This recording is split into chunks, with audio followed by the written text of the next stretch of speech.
meu nome é Ivan Dama, eu já montei mais de 100 desses mercados autônomos dentro de condomínio e estou aqui para tirar as suas dúvidas sobre esses tipos de empreendimento. Eu vou pegar as melhores perguntas que os meus seguidores me fizeram no dia 3 de junho e vamos começar aqui com a Tati Oliveira 2. Qual é a margem de lucro que você utiliza para precificar os produtos? E aí, Tati, aqui está o maior erro que eu vejo a galera cometer, que é achar que existe uma margem de lucro mágica em que você vai pegar, aplicar sobre o seu custo e ele vai te dar a sua precificação. Se você não entender o que eu estou falando, é como se você comprasse uma água a R$1 e eu falo para você que você tem que ter 80% de margem em cima dessa água, que não é nem margem, é markup, e aí você vai vender ela a R$1,80. Infelizmente, Tati, não funciona assim por uma série de motivos, tá? Primeiro, o nosso cliente, ele não está nem aí para o custo, ele está aí para o bolso dele, ele sabe quanto que custa uma água, ele sabe mais ou menos o preço que ele pagaria dentro da sua loja. Se você fugir muito desse preço, você vai ter problemas. O segundo problema que você vai ter aqui é, por exemplo, se você for competir contra a minha empresa. Por quê? Porque eu tenho 100 mercados, eu faturo múltiplos milhões e eu tenho um poder de negociação com os fornecedores que você não vai ter. Você vai buscar num distribuidor, você vai buscar num fornecedor, talvez até um atacadista. Então você não vai ter o mesmo custo que eu vou ter. Então se eu falar para você colocar, digamos, 80% e você paga R$1 nessa água, você vai colocar 1,80. Mas se eu pagar, por exemplo, 80 centavos nessa mesma água, se eu colocar 80% em cima, vai dar 60 e poucos centavos, 64 centavos de markup aí em cima. A minha água vai ser brutalmente mais barata do que a sua, tá? Então, infelizmente, não é assim. Como é que a gente faz para precificar produto? A gente precisa entender a elasticidade do produto. Eu vou deixar fácil isso aqui para você, tá? A gente precisa entender até onde o nosso cliente está disposto a pagar por aquela mercadoria. Então, eu vou dar um exemplo. A sua assinatura do Netflix, ela deve custar aí algo em torno de 30, 40 reais. E você está contente em pagar isso, porque dado o benefício que o seu Netflix te dá, é um valor ok. Se ela aumenta de 40 reais para 50 reais, muito provavelmente você vai seguir assinando o Netflix. Agora, se for para 100, 120, 150, aqui a gente começa a ter um problema. Isso chama elasticidade. É até onde o cliente está disposto a pagar por um certo produto ou serviço. Tá? E como é que você faz isso de maneira prática no mini mercado? Você vai buscar o preço das mercadorias no mercado. Quanto que custa um pão, quanto custa um requeijão, quanto custa uma coca. E aí você vai ver e vai precificar baseado nisso. Você não vai copiar dos mercados, tá? Você vai usar a base do mercado para fazer a sua precificação. Beleza? Agora a gente vai para uma pergunta dupla. A Ângela Barbosa 108, ela perguntou: Ivan, qual que é a média de porcentagem dos repasses? Você não paga energia elétrica, somente repasse? Ângela, na maioria dos meus contratos, na maioria dos condomínios que eu atendo, eu pago apenas uma porcentagem do repasse. Isso não quer dizer que a energia sai do bolso do condomínio. Eu vou falar de novo. A grande maioria dos meus condomínios eu pago apenas uma porcentagem. Mas quem paga a energia é o mercado. E como é que você faz isso? Você tem que ter um faturamento suficiente que a porcentagem vai ser capaz de custear a energia elétrica e ainda sobrar alguma coisa para o condomínio, algum superávit. Então, vou dar um exemplo. O mercado está gastando lá R$800 de energia. E aí você vai dar um repasse de R$1.000. Esses R$1.000, o condomínio vai pagar a energia e os 200 que sobrar, ele vai fazer melhorias para o condomínio, vai integrar o caixa do condomínio. Tá, Ângela? Então, é dessa forma que funciona. É muito melhor, por exemplo, eu fazer esse tipo de negociação do que eu simplesmente só pagar energia. Porque só pagar energia, você não tem diferenciação nenhuma perante os seus concorrentes, tá? Então, pensa bem antes de você fazer isso. Beleza, vamos para a próxima pergunta aqui, ó.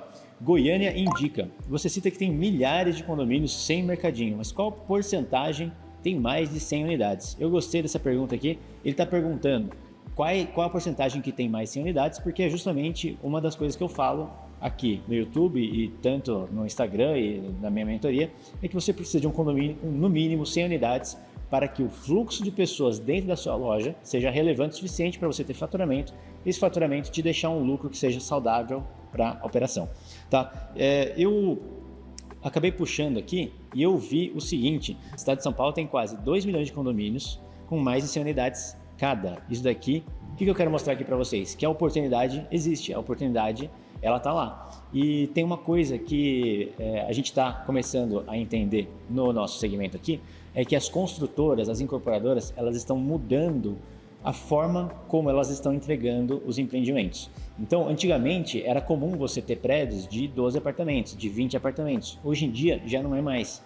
A incorporadora, ela pega um terreno, ela tem que fazer 300 apartamentos lá, ela tem que fazer 500 apartamentos, porque senão não vale a pena o custo, o risco de você fazer um empreendimento desse, tá? E a incorporadora, ela já entendeu que para ela vender mais rápido, para ela ter uma diferenciação perante as outras que estão concorrendo com ela, ela vai precisar se diferenciar através de produtos e serviços que estão dentro do condomínio. Então tem que ter espaço pet, tem que ter academia, tem que ter infraestrutura de ar-condicionado e tem que ter um mini mercado, tem que ter piscina, tem que ter tudo. Hoje em dia a galera precisa de tudo dentro do condomínio, tá? Então a oportunidade, ela existe, tem uma porcentagem boa de condomínios com mais 100 unidades e fora que eu já mostrei aqui para vocês, os condomínios que estão vindo aí, a grande esmagadora maioria está vindo com mais de 100 unidades, certo? E agora a gente vai para a nossa última pergunta. A Mora Moda Infantil perguntou: pediram para colocar container, porém não tem acesso para entrar com container no condomínio. Amora, você tem duas opções aqui, tá? A primeira delas é você encontrar um lugar, uma sala igual essa daqui que eu tô, um lugar onde você possa colocar a sua loja, tá? Antes que você fale que não existe espaço em absolutamente todos os condomínios que eu já visitei na minha vida, eles têm espaço para o mini mercado. Não é essa a questão. A questão não é existir o espaço. A questão é saber se o condomínio está disposto a ceder aquele espaço para você. Tá? Porque todo condomínio tem um quartinho de bagunça, tem um quartinho do zelador, tem um espaço na portaria, tem um pedaço ali da academia que ninguém está usando. Todo condomínio dá para fazer. Às vezes a gente pensa que você precisa de um espaço gigantesco, mas na verdade não. Um espaço às vezes de 10 metros, de 15 metros já é suficiente para você montar um mercado. Então, a primeira alternativa que eu falo para você ir atrás é encontrar um espaço dentro do condomínio. Agora, o condomínio ele tem o espaço, mas eles não vão me ceder esse espaço. Eles não toparam dar esse espaço para mim. O que você vai fazer? Basicamente, você vai ter que ir atrás de um guindaste, tá? Eu mesmo já fiz isso. É bastante caro você investir num guindaste, porque é uma máquina de movimentação de materiais, tá? Normalmente você não vai usar isso no mini mercado. Mas digamos que você tem um ponto central lá dentro do condomínio, você contrata um guindaste, aí vai te dar um pouquinho mais de trabalho, provavelmente esse guindaste ele vai ter que pedir um fechamento da rua. Eu mesmo, quando eu pedi o guindaste, eu fui na prefeitura da cidade, falei com o secretário de trânsito, ele bloqueou as duas ruas por um período inteiro, o caminhão foi lá, abriu as patas, ergueu o container, colocou no meio do condomínio. Então é assim que você vai fazer. É um pouco mais caro, então o que eu recomendo nesse caso é você ter um contrato um pouco mais longo e você fazer orçamentos, obviamente, para ter o orçamento mais barato do guindaste aí. Mas eu nunca deixei de abrir uma loja por conta de falta de espaço. Bom, pessoal, é isso. Então, se você ainda não me segue no Instagram, vai lá. Eu quase toda semana estou abrindo caixinha de perguntas aí. Eu respondo com sinceridade, sem segurar nada, sendo 100% honesto e transparente aqui com vocês.